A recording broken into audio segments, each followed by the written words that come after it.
जैसे बचपन के बाद जवानी आती है, यौवन आता है, फिर आपका प्रौढ़ अवस्था आती है, फिर बुढ़ापा आता है। ठीक वैसे आप देखोगे दिन होता है तो सुबह होती है, फिर दोपहर होती है, फिर शाम होती है और फिर रात होती है।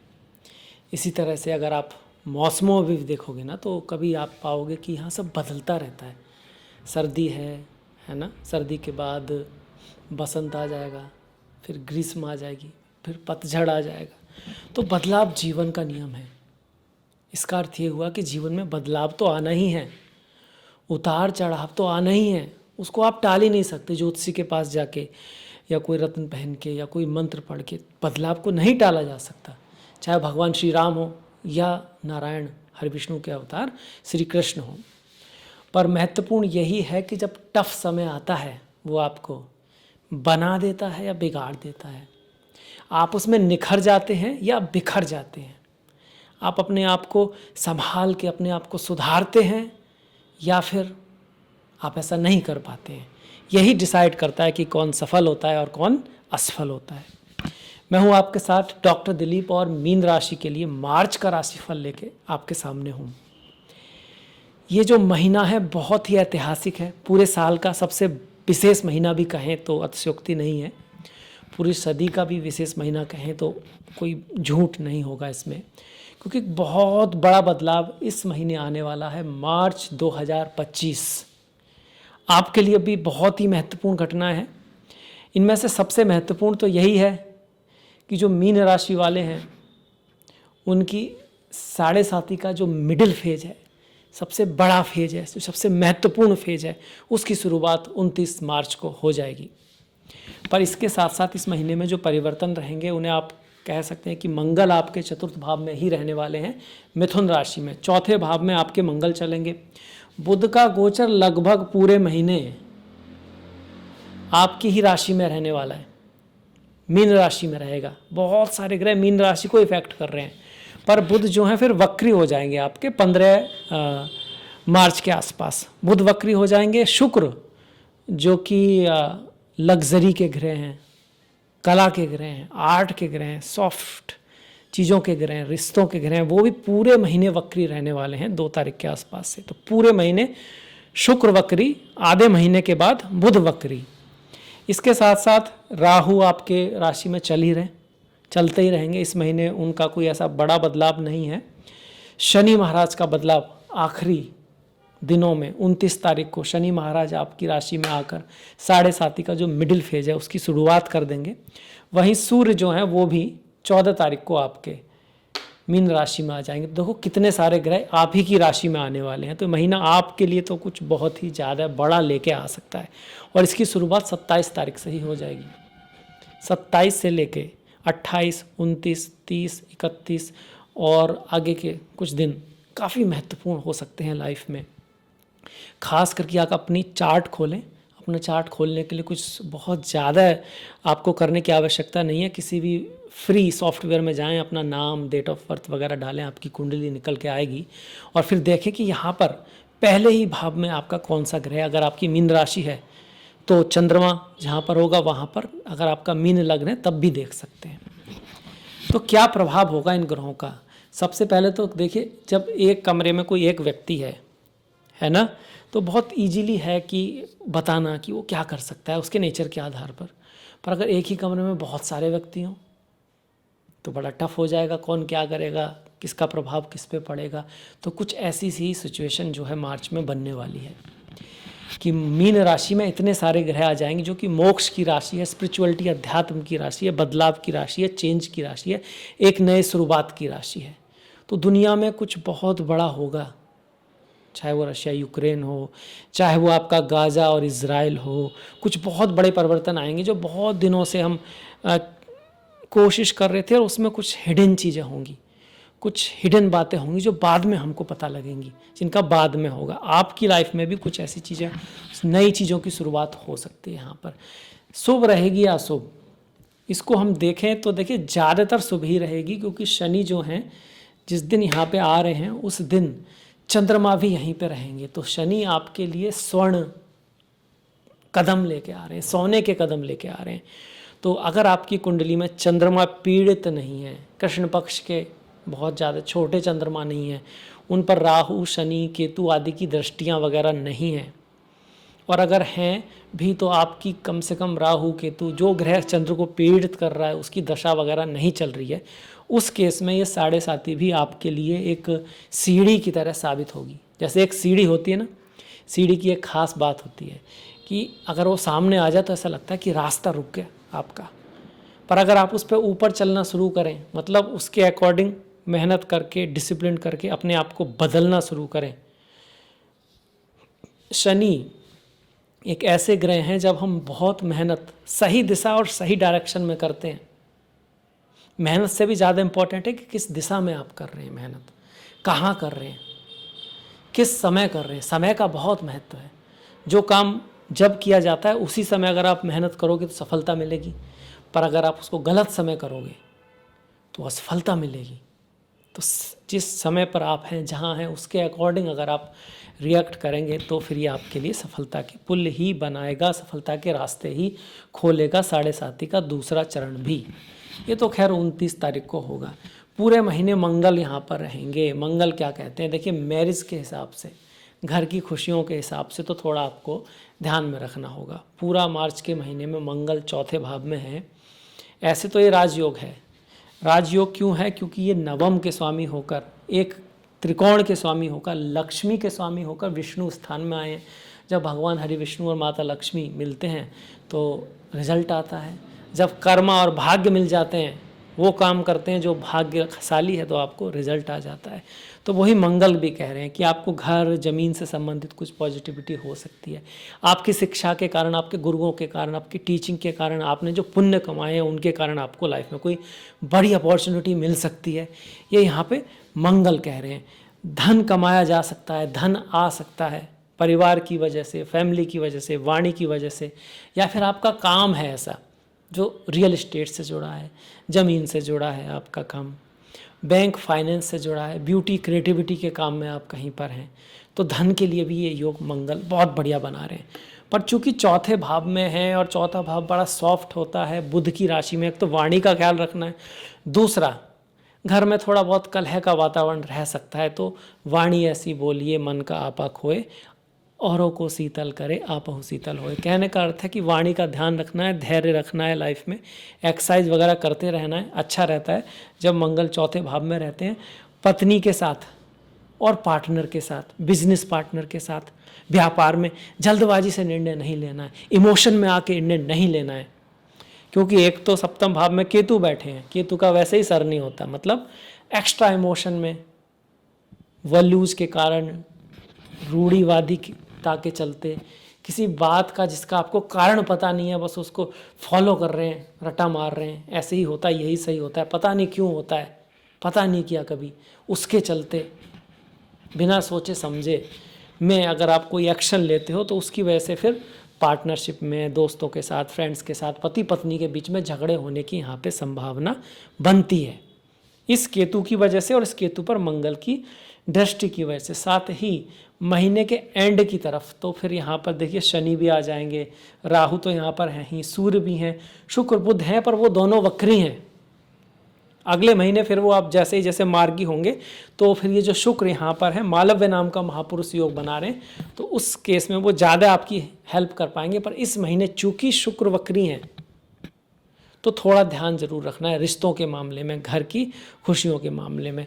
जहाँ तक बात है धन की, तो धन योग यहाँ पे बना हुआ है। अगर मंगल की दशा महादशा है तो धन आने की उम्मीद यहाँ पे बनती है।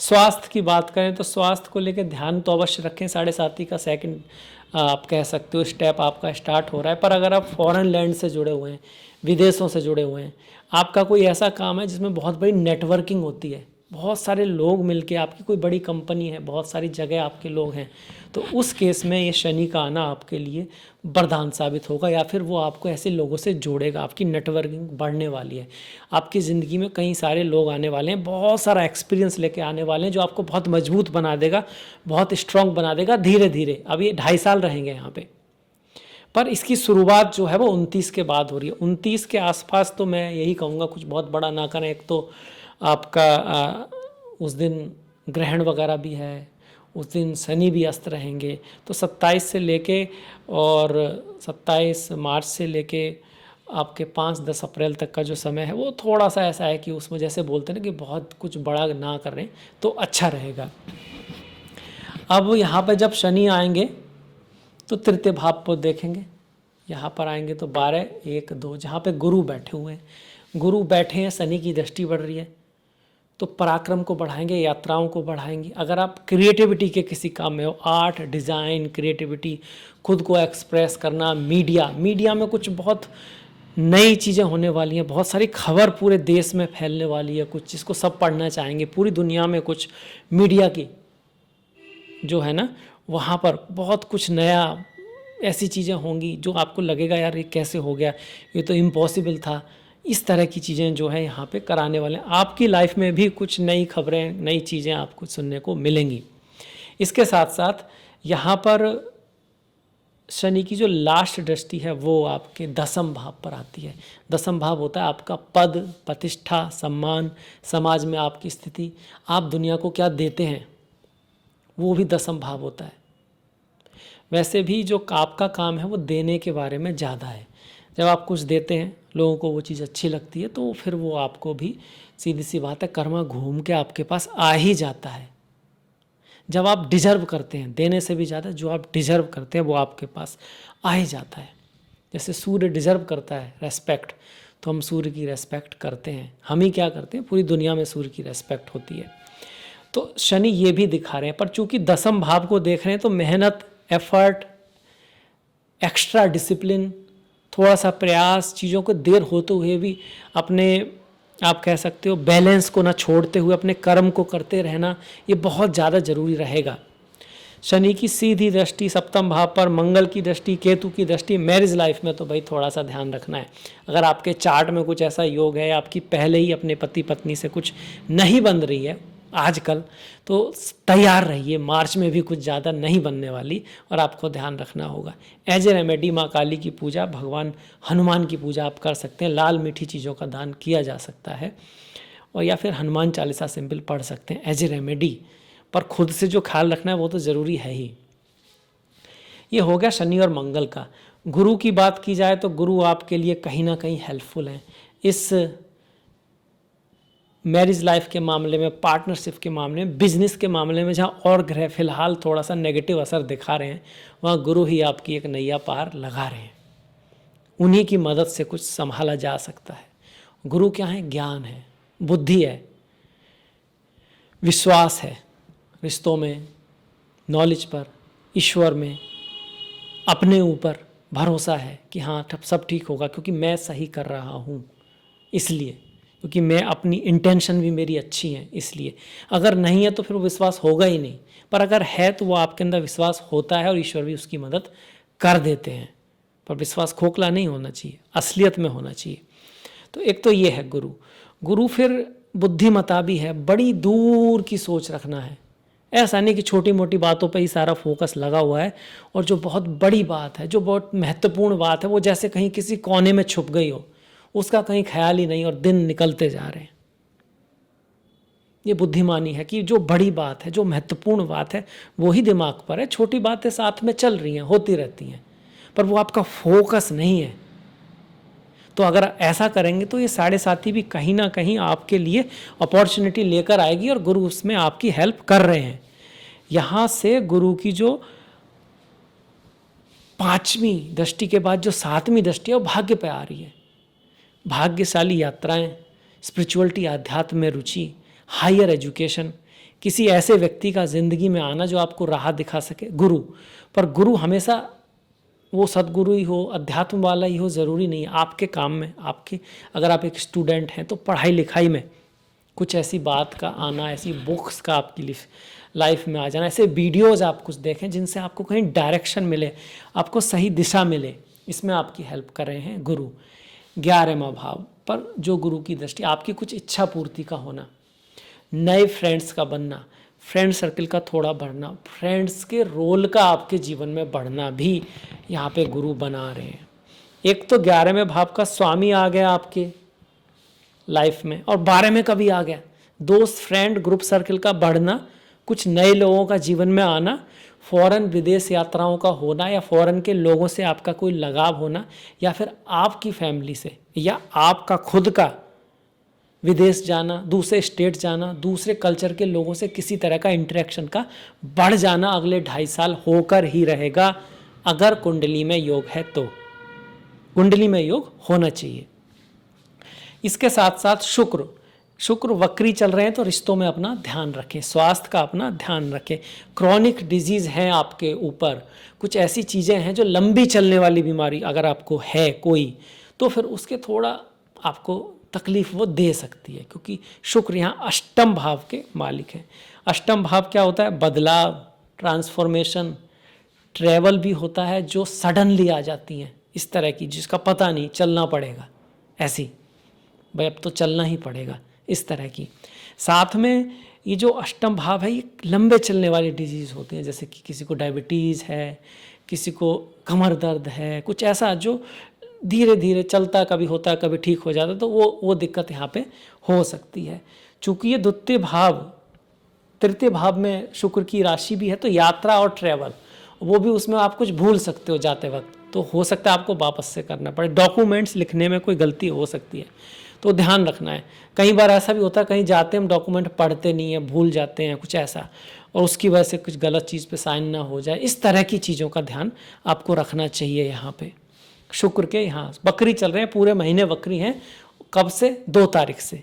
रिश्तों में भी ये थोड़ा सा जब शुक्र वक्री होते हैं, सभी को ख्याल रखना चाहिए, आपको खासकर, क्योंकि आपके लिए शुक्र कोई बहुत ज़्यादा कारक ग्रह है नहीं। मीन वालों के लिए, धनु वाले के लिए शुक्र कोई बहुत कारक होते नहीं।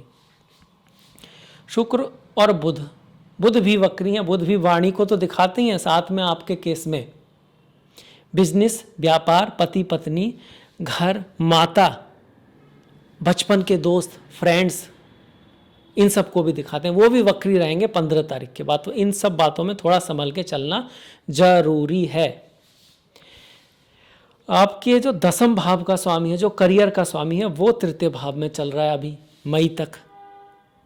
अपने से कितने आगे गया? 1 2 3 4 5 6 आगे। 6 का अर्थ होता है एफर्ट, मेहनत, हार्डवर्क, भागदौड़, पसीना बहाना, कंपटीशन। तो कंपटीशन के लिए तो अच्छा है, मतलब आप कंपटीशन करके जीत सकते हो, बैठ के नहीं। मेहनत करके आप कुछ पा सकते हो, एफर्ट तो होगा, तब जाके कोई रिजल्ट निकल के आएगा। ये गुरु यहाँ पे कह रहे हैं। रिजल्ट कैसा होगा? भाग्यशाली होगा, पर पहली शर्त है कि मेहनत हो, एफर्ट हो, हार्डवर्क हो, रिजल्ट हो। आए वो भी कब आएगा? जब सही दिशा में होगी, सही डायरेक्शन में होगी, सही समय पर होगी। जैसे कि एक्सरसाइज करना अच्छा है, पर खाने के बाद नहीं। नहाना अच्छा है, खाने के बाद नहीं।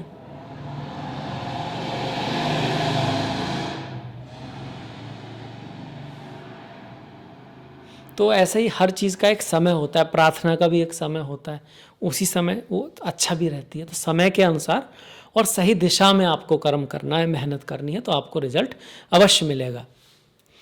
अब मंगल की बात हो गई कि फैमिली लाइफ के लिए बहुत बढ़िया नहीं है।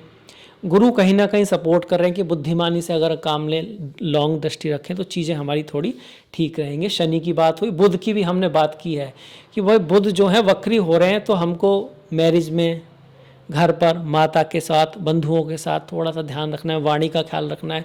पर चूंकि ये पहले भाव में हैं, तो कोई बिजनेस डील आपके पास आ सकती है, ऐसा नहीं कि कुछ आएगा नहीं। क्लाइंट, दोस्त, फ्रेंड्स, आपके जीवन में बहुत सारी चीज़ें आपकी तरफ आ सकती है। महीना खाली नहीं जाएगा, पर उसको डील करना इतना ईजी नहीं होगा। ये इस चीज़ को दिखा रहा है। जो लोग सिंगल हैं उनकी लाइफ में भी कोई आ सकता है, पर जो आने वाला होगा उसको थोड़ा समझना इतना आसान ना होगा, ये भी ये महीना दिखा रहा है। इसके साथ साथ राहु तो पहले भाव में चल ही रहे हैं। जब राहु पहले भाव में होते हैं तो हम बहुत ज़्यादा फोकस्ड होते हैं अपने आप को लेकर। हमें इस बात की काफ़ी चिंता रहती है कि हमारा क्या होगा आगे चल के, और कहीं ना कहीं रास्ते भी आपको नई स्पिरिचुअलिटी, अध्यात्म के रास्ते पर या धर्म के रास्ते पर या अर्थ के रास्ते पर एक नई यात्रा की शुरुआत पिछले साल से कहीं ना कहीं हुई है, और उसी की तरफ राहु आपको ले जाने की कोशिश करेंगे। अब इसमें ध्यान यही रखना है कि हमको सही रास्ते पे चलना है। धोखा हमेशा खूबसूरत होता है, जल्दबाजी में अक्सर काम बिगड़ जाते हैं, डिले करने से भी काम बिगड़ जाते हैं। तो सारी ही चीज़ों को बैलेंस में लेके हमको आगे चलना है।